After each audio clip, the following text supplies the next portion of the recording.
Welcome back to our channel, The Capitol Watch.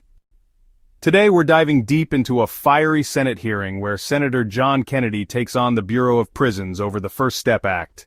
I believe Senator Kennedy still has a first-round opportunity, and I understand Senators Booker and Ossoff would like a second-round opportunity. Senator Kennedy? Thank you, Mr. Chairman. General, how are you? I'm doing well. Good to see you again, Senator. I'm a big fan. Director Peters, you're the director of the Bureau of Prisons, is that right? That's correct, sir. You used to run the correction system in Oregon, right? That's correct. Yeah. Oregon legalized drugs, is that right? That's correct. Oregon's about to reverse that, is that correct? Senator, I'm not familiar with the policy proposed to reverse that. Oh, you just ignored Oregon? Oregon still has a very special place in my heart, sir. Okay. You haven't read any of the articles about the reversal? I haven't, Senator. You don't know anything about it? Correct, sir. Okay, wow. You're in charge of implementing the First Step Act, Director? That's correct. How many criminals have you released under the First Step Act? So First Step Act for the overall release since the initiation of the First Step Act is, I have that exact number in front of me. You don't know off the top of your head? Sorry, Senator. So 70% of those that were released, we have about 30,000 individuals that have been released since the passage of the First Step Act. All right, so you've released 30,000 criminals under the First Step Act. Okay? And how many of them, before you released them, did you contact any of their victims to say we're about to let this guy out? Senator, it's my understanding that that notification happens through the U.S. Attorney's Office, but I will check into that and get back to you. You don't know? Senator, I don't.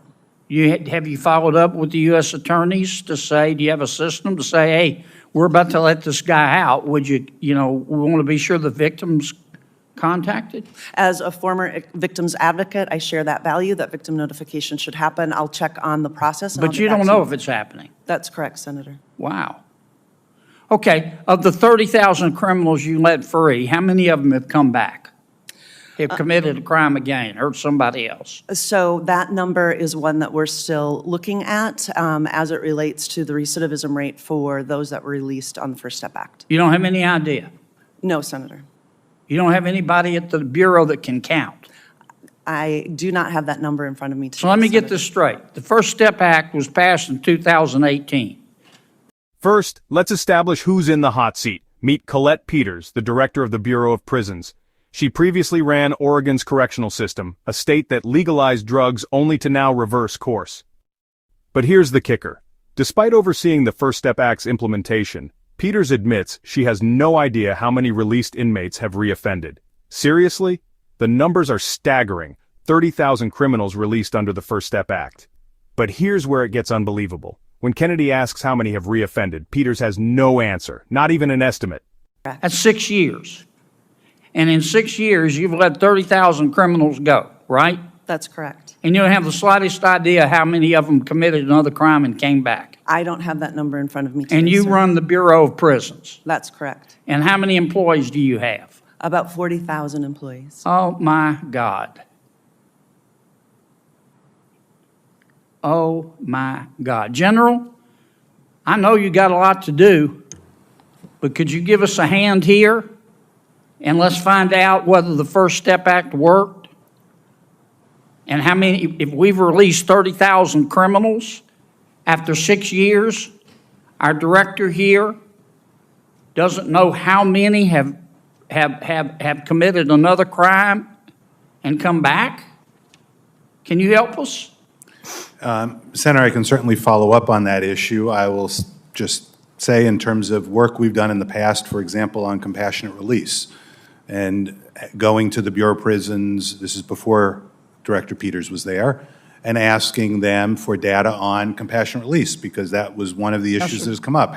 Excuse me for interrupting, but I'm not talking about compassionate release. No, I understand. You know, I'm my just saying- colleagues said we were told that it would save money and it would be in the interest of public safety to release criminals from prison.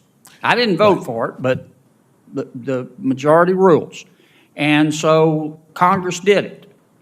And Ms. Peters, Director Peters at the Bureau of Prisons, and her colleagues released 30,000 criminals, all of whom are there for a reason, okay? They didn't just go to prison for a free toaster.